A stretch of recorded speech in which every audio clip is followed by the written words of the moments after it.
The University of Utah has a 5-star recruit. Let's talk about it.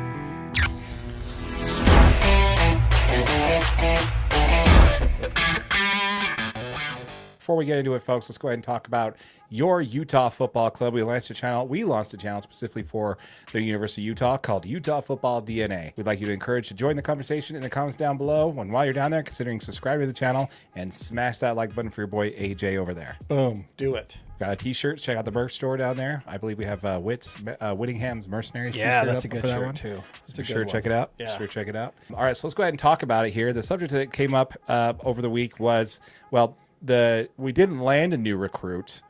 The new recruit got a new ranking, which is really cool. Absolutely. Yeah. Do you want to break this one down? Yeah, absolutely. So the recruit is Kelvin Obot. He is a previously 4-star and now 5-star recruit out of Fruitland, Idaho. He moved up to the number 7 overall in the 2026 class on the Rivals rankings. So he is now one of 12 5-star recruits in the updated Rivals 300. He's a 6'5", weighs 300 pounds. He's an offensive lineman. And he just committed to the University of Utah on July 1st. So really, really cool. This will make him the highest ranked recruit in Utah history. Yes. And I think it comes at kind of a really unique time. The fact that, this coming into this next year, Utah's got 2 potential top 10 offensive line draft picks. You think that changes his ability or his, desire to maybe commit to a school that is obviously doing a good job developing in-house talent? Yes, I think Kelvin is thinking that that's probably the main reason for why he chose University of Utah over the other options. Utah, like you mentioned, is just known for putting linemen into the NFL. Yeah. Offensive or defensive, absolutely. Either way, offensive or defensive, they get noticed out here. Yeah. And a team like Oregon, I believe, was one of the other teams that he was considering. Had an offer that he was looking into. Not so much, right? They're very much more. They're not known for that as much as University of Utah is. So I think it definitely had a lot to do with it. I think what was a really unique thing about that is the fact that we're coming off such a bad season last year. Yeah, first losing season in over 12 years since Whit has been in charge of the program. It's one of the worst seasons he ever had with underneath the big headset there. And yes, that's my term. Don't steal it. Big headset. That's my deal. My deal. I'm going to trademark that. So, Dude, I'm going to get you a big headset shirt. It's going to be your face with a big ass headset on there it. There you go. Underneath the big headset. Under the big headset. That's right. Man, I think it's a big deal, man. He's the biggest recruit in Utah history, the highest ranked recruit in Utah history. That's a big deal, man. It's worth celebrating. So that's why we want to talk about it today. I just think it's super awesome that he is there. Now, hate to throw some cold water on this. It is just with the Rivals database. Utah, is ranked 17th in the 2026 recruiting class, and for the Big-12. Utah's 17 players in the 2022 recruiting class were ranked in the top 50 nationally, and then the top 10 in the Big-12. So, but this was according to 24/7 Sports. Obot is still considered a 4-star prospect for 24/7 Sports, and he's number 10 overall on the offensive lineman for the 2026 class. So not to throw cold water on it, but the fact that we do have somebody at a reputable database like Rivals database, I think speaks highly. And it's definitely worth something to celebrate, man. I go to the Utes, man. That's freaking awesome. Yeah, absolutely. Rivals did give him a 98 recruit rating, which would make him the highest rated recruit to commit to a Big 12 program for the 2026 class. Yeah, which is really cool. The fact that we're landing that, and again, we're not even, like I said, we're not even ranked in the top of the conference, when it comes to a lot of these power rankings. We got the same odds to win, tied for the second highest odds to win the conference next year? Yeah, odds and rankings somehow don't go hand in hand, which is really weird. They definitely don't, which is really funny. Well, all this prediction is an exercise in futility because everybody was picking the University of Utah to win. We saw last year. We both made some pretty, at this point, look like bold predictions for the Utes to win the conference last year. Yeah, and we thought they were well educated and well researched, and no, we were idiots, based off of when they came out. But I just think it's super cool. We're definitely worth celebrating and something we want to make sure we mention. Now, we also had something else going on in the college football world, which is Big 12 Media Day.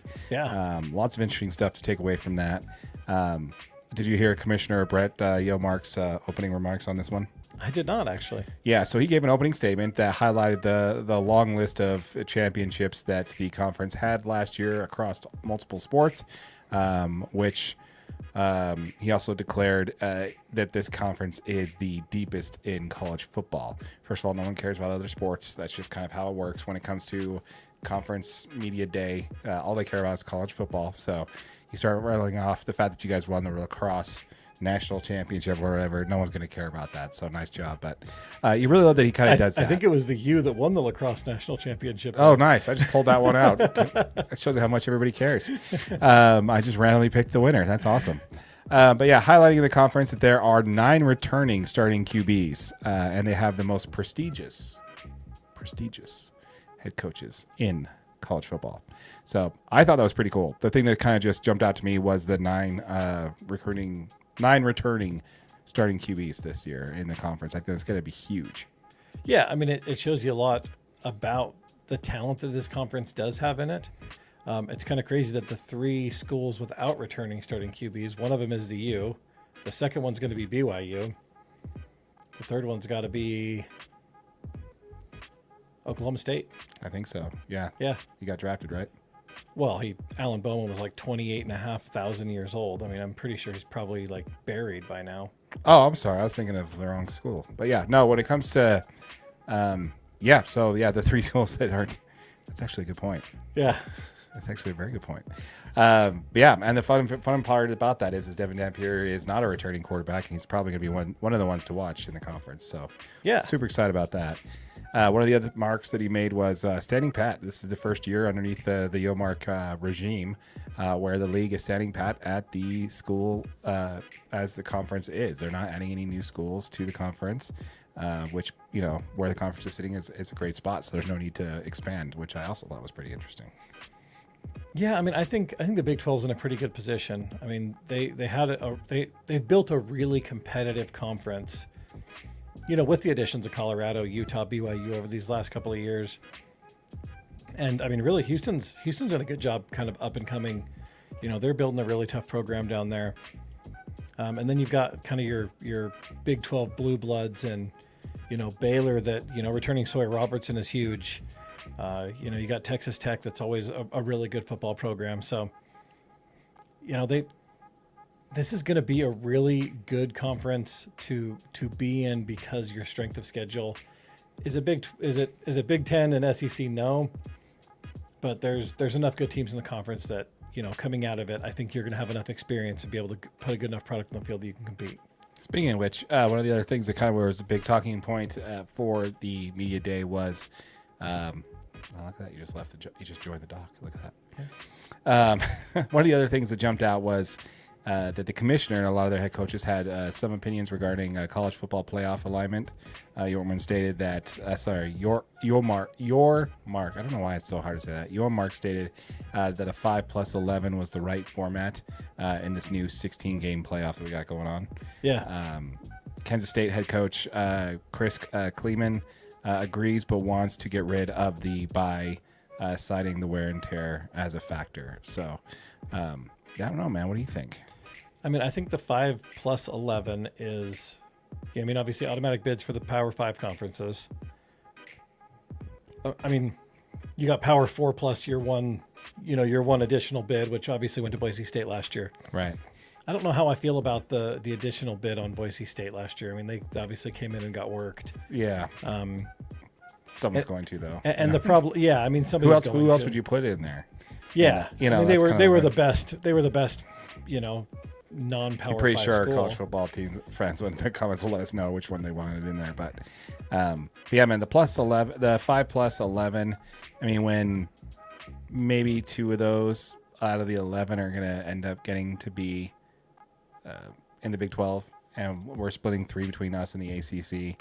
And the SEC is getting like 3 or 4, and then the Big 10's getting the other. I think that's some of my problem is like the SEC and the Big 10 want 4 automatic bids each. Yeah, so that means you could have a team with 3 losses making it to the college football playoff. But it's all strength of schedule. Yeah, when your strength of schedule, if you lost 3 games, Tennessee you only State. you've got 2 powerhouses in that division, in either one of those conferences. Yeah, and if you lost 3 games, you probably didn't play both of those. You probably lost to a crappy team, and then you probably lost one to a good team. And your one loss to a crappy team should be written off because you might have, lost early in the season, non-conference. Yeah. That kind of crap just about drives me nuts. You have 2 losses going into it, then you lose the college football championship, but you're still in. So what was the point of playing the conference championship? It just completely invalidates all conference championship games. Yeah, it makes it You just got to make it to it. Yeah, it's like divisional titles in baseball. All it does is give you better seating, which kind of ruins it, if you ask me. Some other, we want to hear from you. Let us know what you think on that one. You got anything else on the Big-12? Because I got a few things. A few other things. No, not as much on the Big-12. I mean, I got some notes on just the Utes section of Big-12 Media Day. Okay, we'll get to that last. I want to get to that one next. I did want to stay in state, though, and talk about the issues surrounding BYU and the uncertainty of Jake Retzlaff due to the honor code violations, deeming him ineligible to return this season. Coach Sataki declined to confirm that he wouldn't be with the team. However, it is likely that he would not be returning. 3-way competition for the position between Bear, Bachmeyer, McKay Hillstead, and Trayson Bourget, sorry. Yep. Trayson Bourget, which none of them have even taken a single snap for the program up to this point. So that's an interesting situation going on down south there. Yeah, it is. I mean, the Trayson Bourget, he's the Utah State transfer. He had a relatively good season with Utah State last year. I mean, he ended up beating out Bryson Barnes for the starting position. So he's played some college football. He played in the Mountain West, and he's at least probably up to speed. The other 2 kids, Hillstead and who's the other one? Hillstead and Bachmeyer? Yeah, Bachmeyer, yeah. Bachmeyer.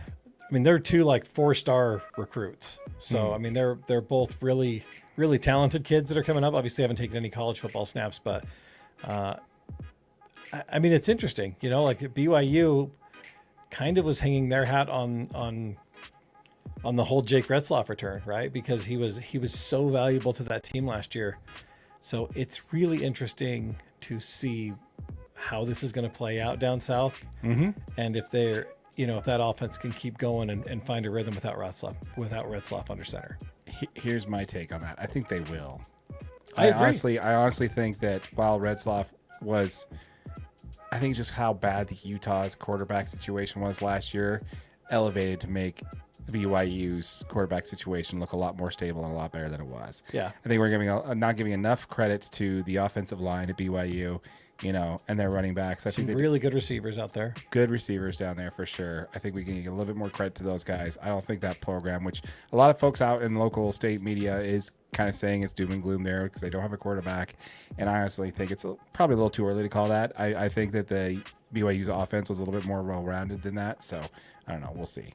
But yeah, so that's our BYU quota of the week there for Utah football. For probably DNA. The next 3 weeks. Yeah, we need to make sure we touch on it, And I still don't think that he comes to Utah, man. I don't.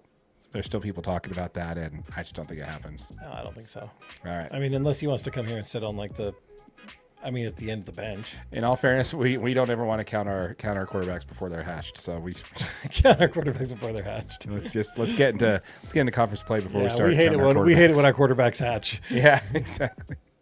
Yeah. All right. So did you see the remarks from Coach Witt in his I did. Big-12 Media Day? Yeah, absolutely. I mean, he went on to make some, really a bunch of comments about kind of the buzz around Devin Dampier. And, he really praised him for his leadership, personality. He talked about him getting voted to the Leadership Council within 2 weeks of arrival, which is kind of rare, and it happened. I mean, it kind of shows you the voice this guy has on the team. He emphasized how Devin Dampier is a lead by example kind of guy, and he has a really strong desire to earn respect, which I think it's funny because Witt always says this stuff about quarterbacks. I mean, he's been saying almost the exact same things about Cam Rising for like the last 4 years, and how he leads by example, and he's got so much leadership. And but I wonder if that's like more of a recruiting trait than anything. Like, I think that's what Witt looks for in quarterbacks, right? Like, you've got to be big man on campus, walk in the room. You kind of have to be, dude. To be, you do. It's the position in the sport. Yeah. You know, it's not like any other sport. There's not a position in any other sport, with the exception of maybe goalie in hockey, that carries as much responsibility as the quarterback does in football. And when it comes to college football, when you have a lot of these, you know, especially nowadays, you need to come in here and you need to have the attitude, you need to have the confidence, you need to have the swagger, you need to have all the adverbs, whatever you want to call it, to state that, okay, I'm here, I'm going to settle this, and we're gonna push forward, right? So yeah. This isn't a race for quarterback. I'm the man. I'm going to take it from here. I think it's really funny because I actually mentioned something about that in my notes kind of as well, that while it did kind of seem a little bit redundant for him, I think that's spot on. I didn't even think about that part, though, is that it's not necessarily him just repeating talking points, because you hear that a lot. Because when a coach talks about their upcoming competitor they're playing, and it's like a team's not even in conference, and they're just like, oh yeah, they did a great on a recruiting class, their front line is strong, they have a lot of returning players, and the coaches have been around for a while. It's like the same 4 lines over and over again, right? Yeah. In this case, I think you're spot on, man. I didn't even think about that. That's brilliant. That's not necessarily his talking points or his go-to lines. It's what he expects out of his quarterback, and I think that's a great point. Yeah. I think it was really interesting. Did you see the two-way players conversation that he talked about? No. Okay, so he goes on to say that Utah is planning on using Smith Snowden at slot receiver, in addition to his defensive back role. Right. Lander Barton, the linebacker, will see snaps at tight end this year. Right, and so will just left my brain. Quarterback / wide receiver / running back / Nate Johnson. There it is. Yeah. Yeah. But I mean, he kind of talked about Sione Vaki's, success as a two-way player in the 2 seasons ago. And two-way plays it's turning into a recruiting focus, right? There's a top in-state prospect, Celesi Moa, that Utah's in kind of his top final running, and I think one of his things is he wants to be able to be a two-way player.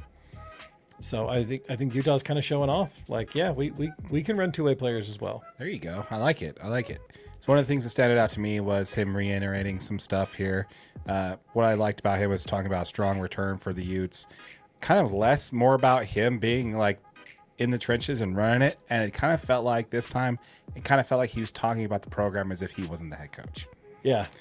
He did reiterate in his interviews that Morgan Scally is a head coach in waiting for the team, and that he was there was a lot to finish, with the Utes, that he couldn't step away. Like he mentioned a few times, like, unfinished business, basically.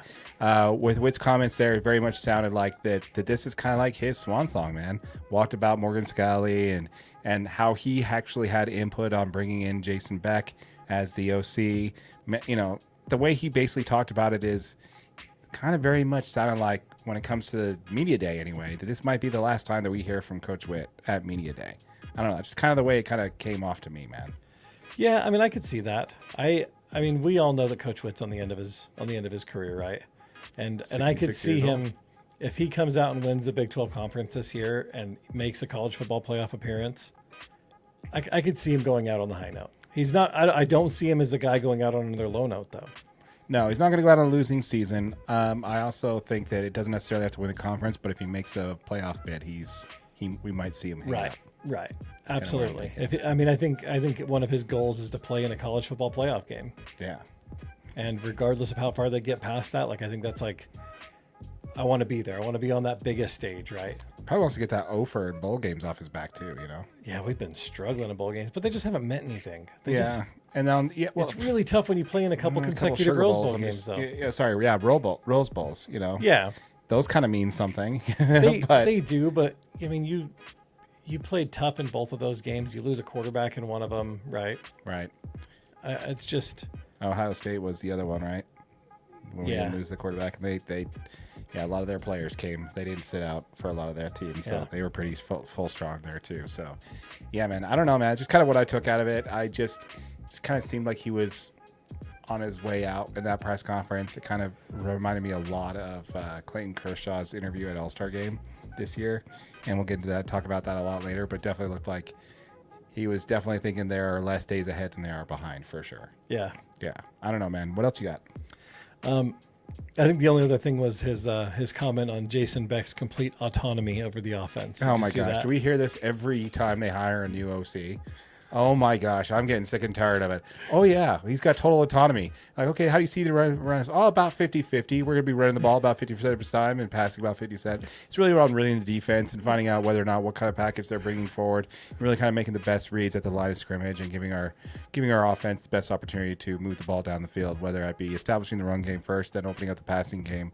You know, just basically, it's like literally, did I not just say what he said every single time? Every single time.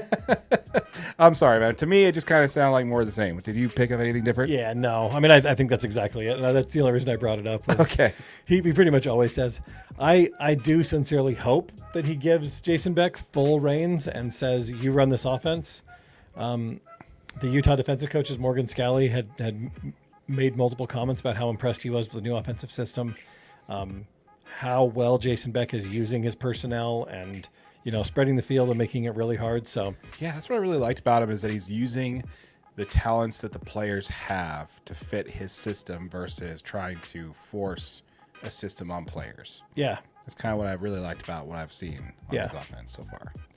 I think it's going to be really good. I mean, like I said, I really do hope that he turns over the offensive keys and Jason Beck gets to run the offense the way he wants, and we can have a really good, productive offensive year, because it's a really good football team when we're a good offensive football team. Here, man. Here. We want to know what you thought. We want to know what you think, folks. Let us know what your thoughts are in the comments down below. Once again, we want to hear from you. Let us know what your thoughts are in the comments down below. Drop a like on this video. Check out our merch store down below. We do have Whittingham's Mercenaries. If you know, you know, because that's kind of like the inside thing with a lot of our merch is inside jokes within the you know, DNA OGs. So if you've been around a lot, you know what we're talking about. But yeah, check out the merch store, and while you're down there, go ahead and smash that like button for your boy AJ over there, and consider subscribing to this channel, Utah Football DNA. If you're watching this on our live stream or checking us out on our main channel, DNA Sports Recap, after the fact, make sure that you check out the link in the description down below for Utah Football DNA.